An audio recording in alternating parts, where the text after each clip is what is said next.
नमस्ते। विरासत कार्यक्रम में आप सब लोग के शानदार स्वागत करत हैं जा। उम्मीद है कि आप जहाँ भी होइब स्वस्थ और सुरक्षित होइब। आज आप लोग के बताब जा कि हमनी के पुरखन के जीवन में गाय और भैंस के महत्व का हो। चलो सुनी जा। जैसे कि हम सब कोई जानिला जा, हमनी के पूर्वज लोग जब भारत से मॉरिशस अलन जा तो यहाँ पर खेती में काम करे के शुरू करलन जा। और ई प्रथा रहल भारत में कि जब खेती करबा तो ओकर संगे संगे गाय बकरी के भी पालन पोषण होवत रहल। तो हमनी के देश में भी हमनी के पूर्वज लोग ई प्रथा के जारी रखलन जा। और यहाँ पर शुरू में हर शक्कर कोठी में एगो अस्तबल रहत रहल, जहाँ पर ई सब मजदूर लोग सकत रहलन जा गाय बकरी के पालन पोषण करे। और जब शक्कर कोठी से निकल के गैलन जा गाँव में तो हुआ पर भी ई प्रथा जारी रहल। बल्कि जब आहिस्ता आहिस्ता ताबिस्मों में काम करला कमती होई लगल, त जब ई मजदूर के लड़का लोग जोन उ लोग भी मजदूर ही रहलन जा, अब ई लोग जब ज़मीन के मालिक बनलन जा, जब ज़मींदार बनलन जा, त ई लोग के जीवन तब भी खेती से ही जुड़ल रहत रहल। और उस समय ई लोग के बहुत फ़ायदेमंद रहल कि अपन घर में अपन अंगना में एगो अस्तबल रखियन जा और गाय बकरी के पालन पोषण करियन जा। और ई गाय बकरी से एगो अलग फ़ायदा होवे, अलग मुनाफा होवे, अलग आर्थिक फ़ायदा होवत रहल। हर एगो गांव में हर 2-3 गो घर के बाद तोहरा एगो परिवार मिली जे गाय पोसत रहलन जा। अब ई गाय पोसे होला लोग के जोन फ़ायदा होवत रहल उ तो होइबे करत रहल, लेकिन ओकर आस पड़ोस में जेकर गाय बकरी नहीं बा उ लोग भी एकर से पूरा फ़ायदा उठावत रहलन जा। अब एगो गाय पोसबा त तोहरा त अपन घर में अपन अंगना में फीमिये तो मिलबे करी। फीमिये से अपन आस पड़ोस के लोग जे लोग उ लोग खेती करत हवन जा उ लोग तोहर यहाँ से आके ई फीमिया लेके जइयन जा। और फिर उस समय में नहीं चाहिए भुलाए के सब कोई के घर माटी के बनल रहे, तो ई माटी के लिपल घर और दीवार के गोबर के ज़रूरत पड़े। तो ई गोबर आप अपन ऊ पड़ोसी यहाँ से अनबा जेकर गाय बकरी बा। अब उस समय में जोन मोया ट्रांसपो रहल, परिवहन के जोन माध्यम रहल उ बहुत हद तक रहल बैलगाड़ी। तो बहुत ऐसा परिवार भी रहलन जा जे लोग गाय के साथ साथ बैलगाड़ी गड़वान भी रहलन जा। और जेकर बैलगाड़ी बा उ लोग के अलग एगो आर्थिक फ़ायदा होवत रहल। तो ई तरह से गाय के पालन पोषण गाय और बैल और बकरी के भी बहुत ही सुविधाजनक रहल, बहुत ही फ़ायदेमंद रहल, एगो परिवार ही खातिर नहीं बल्कि पूरा गांव पूरा समाज खातिर। और उस समय में लड़का लोग भरपूर मदद देवत रहलन जा अपन माँ बाप के। एगो घर में एगो पूरा भरा पूरा परिवार रहे और उ बखत लड़का लोग लेकुल जाए से आगे माँ बाप के सहायता करियन जा, या तो घास काटे के या फिर गाय बकरी के पानी देवे के।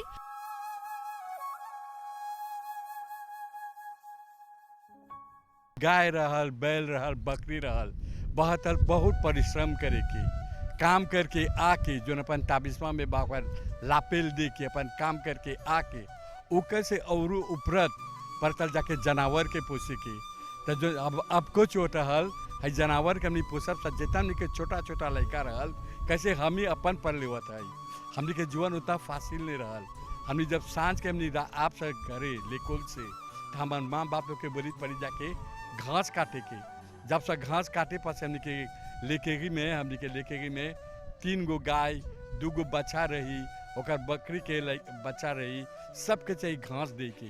और वो हायो नहीं परिजाई के लोग के पाचेगाज करे के, एगो बो पहुँची जतर पाचेगाज करे कि कौन छोकरा कि कौन छोकरी सब हाथ मिला के पतल काम करे के। जिंदगी उतना फासिल नहीं रहल, पतल बहुत काम करे के, पतल बहुत जेफो दे के।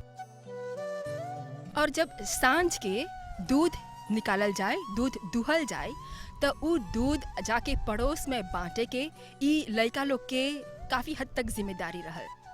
तो ई तरह से ई समाज फलल फूलल। अब एक संगे संगे ई गाय पोसे के जोन प्रथा रहल इतना भी आसान नहीं रहल, बहुत ही मेहनत पड़त रहल करे के ई क्षेत्र में। और उस समय आज भी हमनी के देश जिसे जाने ला एगो ट्रॉपिकल देश है, बार बार बाढ़ उतर आए, पानी बरसी, तूफान आए, जैसे कि अभी देखत हवा कैसे हवा चंचल बा। ई देश कोनो बखत सकी तूफान के सामना करे तो ऐसन में जे लोग गाय पोसे उ लोग के बहुत असुविधा हुई, लेकिन ई सब असुविधा के सामना करते उ लोग हिम्मत नहीं हरलन जा। ई एगो बहुत ही ऐसा मूल्य रहल हमनी के पूर्वज लोग के, हमनी के बाप दादा लोग के, कि उ लोग में सहनशीलता भरपूर रहल। कब्बो उ लोग कोनो हिम्मत नहीं हरलन जा, चाहे लाख तूफान आए, आंधी आए, गाय बकरी बह जाए, मर जाए, चोरी हो जाए, उ लोग के जो अस्तबल रहल ओके बार बार परी खड़ा करके बनावे के, लेकिन उ लोग ई जोन प्रथा रहल जारी रखलन जा।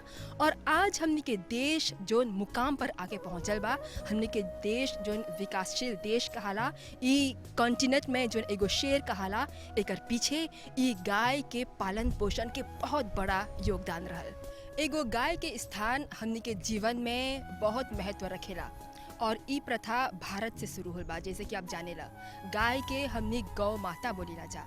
काहे गौ माता बोलीला जा? काहे कि ई गाय के दूध से पूरा परिवार के पालन पोषण होत रहल। अब खाली दूध ही नहीं, गाय के दूध से मक्खन भी निकालल जात रहल, और मक्खन के अलावा घी भी यही दूध से निकालल जात रहल। आप सब कोई जानत होई बा कि आगे कैसे गाय के दूध के छाली निकाल के फिर समय के साथ जब उ जमा हो जाए त ओकर से घी निकाल के जोन बच जाए ओकर से खोखोरनी बनावल जात रहल। आप सब कोई चिखले होई बजा। त ई गाय के जोन योगदान रहल हमनी के जीवन में, उ बहुत बड़ा स्थान रखे हमनी के पूर्वज लोग के जिंदगी में। गाय से तब हमनी के जीवन जैते रहल, तब हमनी के आल एगो बैल रहल। अब बैल से हमार चाचा लोग, हमार बाप लोग गरवान हो गए सर। सबजा एगो ऑटो सुफिशेंस मिलल कि ओलिए फजीर के उठ के बुने जैसा लापेल डाले ताबिस्मा के, तो उ लोग अपन घर, उ लोग एगो पार्ट टाइम बिजनेस करलन सा, उ लोग से वो काम करलन सा, एगो गरवान हो गए सा। उ लोग के एगो बैल रही तो उनके कैसे करियन सा। कैसे हम लोग से बोली कि हमने के गाय हमने के जीवन के एगो बहुत बड़ा हिस्सा रहल, हिस्सा हमने के संगे रहल, होता गो पर रहल के संगे। तो इतना नहीं सब बोला कि बैलो हमने के बहुत एदी करलक बा, नहीं सका सब बोले बैल निकल बा। हमार बाप एगो गरवान रहल, हमार चाचा लोग गरवान रहल, मौसा जिले रहलन सा। हई गरवानवा बने के अगारी परतल हई जन एगो बैलवा बा पर ओके दृश्य करे के गाड़ी बनाए के, तो दू कहते गाड़ी रहल, एगो के नाम रहल आँके, एगो के नाम रहल तुमरो। आँके गाड़ीवा लंबा रहल, ओकर में 3 गो कोलोन रहे, 3 गो 4 गो कोलोन उ रहल कान लेके जाए के। आँके गाड़ी है आँके रहल, तुमरो गाड़ी कागे रहल गो बाते सा। उ काहे रहल ओके फीमिया से भी करे। कैसे जब हमनी के गाय रहल ओकर आमदनी से हमनी के फीमिया वो मिले, तो जो फीमिया रहल तो पहले तक कंपोस्ट नहीं रहल ना, उतना लेकिमो नहीं मिले ना, तो हमनी के कंपोस्ट रहल, हमनी के फीमिया। तो हमनी जब फीमिया जोतब से हमनी के फीमिया मिले, तो बहुत कुचे फीमिया रहल। आके बोली देखिया 5 गाड़ी फीमिया तू रख दी। हमनी के घर आके बोली हम सुख के आवत है एगो कामियों लेके कि गाड़ी लेके हम तो के लेके जा। पहले पस की कंपोस्ट से रहल, फैसिलिजा नहीं रहल, हमनी के बड़का फैसिलिजा हमनी के फीमिया रहल। जीवन भर ओकर दूध निकाल के बेचला, ओकर गोबर से अपन घर के लिपला, अपन पवित्र स्थान के पवित्र बनैला, और जब ओकर अस्तबल से जोन फीमिया रहल ओकर से हरा भरा खेत पैदा करला। ई सब के बावजूद जब एगो गाय से अब तोहरा कोनो फ़ायदा नहीं बा, तो ओके बेचला भी कोई अच्छा नहीं मानत रहल। ढेर कोई मानत रहल कि गाय के बेचला एगो अपशकुन भी रहल। तो ऐसन स्थान रहल हमनी के जीवन में एगो गाय के आज भी जइबा त देखबा मंदिर में एगो गाय के जरूर बांध के रखल गल बा। अब गाय के साथ साथ बैल और ओकर जन बच्चा रहल, ओकर भी अलग अलग ओकर प्रयोजन रहल, ओकर उद्देश्य रहल। बैल से बैल गाड़ी चली, और ई गाड़ी के हमनी के पूर्वज लोग के, हमनी के बाप दादा लोग के जिंदगी में कौन महत्व रहल, ई भी आप बुजुर्ग लोग जानत हुई बजा। हमनी के देश में जोन साधन रहल, ट्रांसपोर्ट के जोन माध्यम रहल, उ एगो ज़माना में ई बैलगाड़ी ही रहल। बाद में हमनी के जब लाकुप के ओकर सेजों आवत रहल, कटनी के जब मौसम आवत रहल, तब कामियों में ई जितना गन्ना रहल ओके मुल्ला ले जात रहल। लेकिन एकर से आगे बैलगाड़ी में ही सब कान के मुल्ला भेजल जात रहल, काहे कि हर एगो कोठी में एगो मुल्ला रहे। त ई बैलगाड़ी से खाली मुल्ला में कान ही नहीं जात रहल, बल्कि ई एगो सवारी के भी माध्यम रहल। आपके कहूँ फीमिया ले जाए के रही तो वो भी ई बैलगाड़ी में ही ले जाल जात रहल। तो ई दृष्टि से देखबा कि एगो गाय और एगो बैल के एगो परिवार, एगो समाज और ई पूरा देश में कौन स्थान रहल।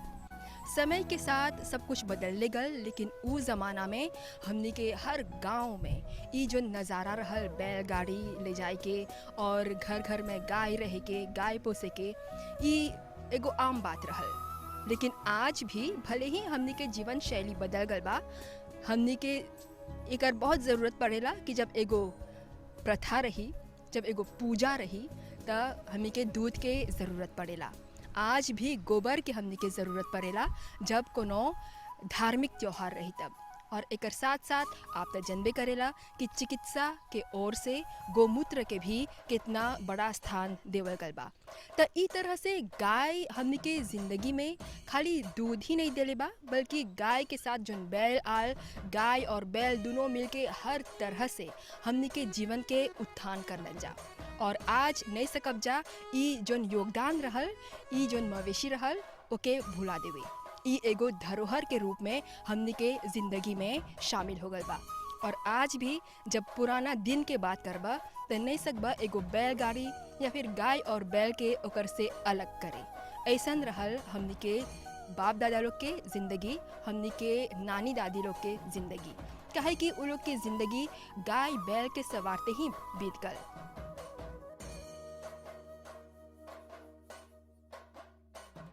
कबो कबो जब पानी जैसे को बारिश उठ जाए तब बहुत कोई कहता लेके हुए बालिया होके चल जाता है पानी में। सक्का बोले हमारे बहुत फामी जन दूर रहेला हमनी से, वो लोग हमनी से की बोली जब फाम बैठा था सुनाए में आई कि लोग के गाय चल गल, लोग के एगो बच्चा रह, बच्चा पे जो गल, कोनो मलेरिया से हाई से मर गल। हवे ले पोका में इतना फासिल नहीं रहा समय हम सक्का बोले अभी के जो हमनी के जीवन जाता जैसा हमनी नीमन से जीवाती सा तो उतना नहीं सोचा कि माजा हमनी के बहुत ऐसा हमनी के मिल गल रहल नहीं। ये चाहे हमनी के होश करे कि हमनी के दादा दादी, हमनी के पुरानिया आदमी लोग जो हमनी के बड़ा आदमी आ रहल, उ लोग के पूंजी हमनी के संगे छोड़लन सा। वो लोग जाना हल कि जब हमनी के तक कोनो गैसूसवे नहीं रहल, कुछ नहीं रहल, हमनी के गैसूस कुछ एगो लापे मिली, थोड़ा सा ना आटा मिली, थोड़ा सा ना चाउर मिली, थोड़ा सा ना तेल मिली। तब सोचा हाउ लिपोक में आदमी लोग के ढेर लड़का रहा। जब गाय आल तब गते गते हमनी के लाभी वो सांस हो गाय के दूध धोअब सा, ओके ओकर दूध बेचब सा, ओकर घी बना के हमने अपन रखब सा। और वो इतना सा कब बोले गाय हमनी के बहुत एदे करलक। हाउ लिपोक में हमार माँ के नहीं रहल उतना जानवर, तो हमारे को चाची इतना हमनी के सहायता आल, बोले देख तू लोग इतना नहीं बात और इतना पीती पीती लड़का बा, हम तरह को गाय देते अधिया में। सकेला बहुत कोई भी नहीं जाना तो कि कोची बोल जाला गाय अधिया में।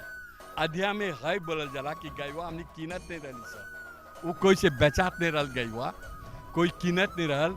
हमने के फामी रहल, हमार चाची रहल, तो वो आल हमने के वो गाय दिलक, बोले जो गायवा के पोसिए, एक जब बच्चा दे तो कर दूध लिए बचवा हमर हो जाए। जब ले गायवा हमने के 5-6 बरिस रही कि 3-4 बरिस रही, जो अगर पहला बच्चा रही तो हमारे चाची ले ले, फमिया ले ले, हमने के दूध मिली, हमने के गाय रेसे को दूसरा कुछ बच्चा दे तो हाउ गैवा में रेसे आधा ले ले, उ आधा हमार माँ ले, तो का त्वाजियम पोते को त्वाजियम जब बच्चा मिली तब हाउ हमार माँ के होता। एगो बहुत फासिल नहीं रहल, ई एगो फासो रहल कि हाउ पुरानिया आदमी लोग हमने के लाभक नहीं रहल, कुछ नहीं रहल, समय को जिए के सहारा दिलन सा।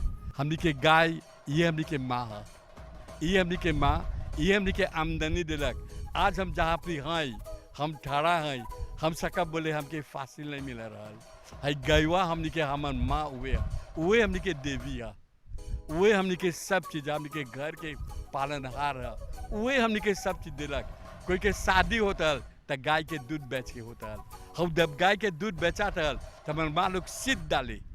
देख कितना बड़ा महत्व बा है एगो गाय के। आज हमने को गाय के सकीला सा देखे और जाता समय ओकर जो कहानी बा बहुत गहरा है।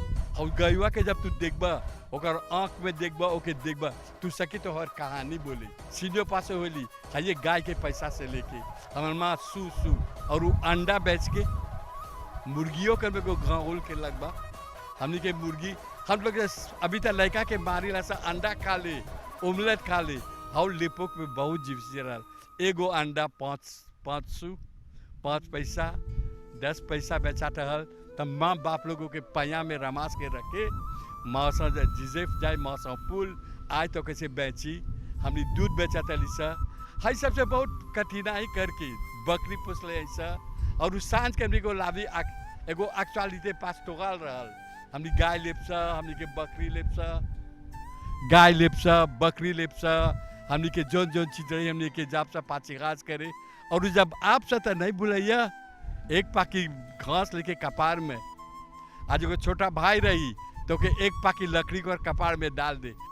आज ई प्रोग्राम में दिखला गाय और भैंस हमनी के जीवन में कौन महत्व पाती। उम्मीद है ई प्रोग्राम आप लोग के पसंद आल होल। फिरो मिलब जा एगो नया कार्यक्रम में। निर्मा का साथ दिला बहुत बहुत धन्यवाद। शुभ रात्रि, नमस्ते।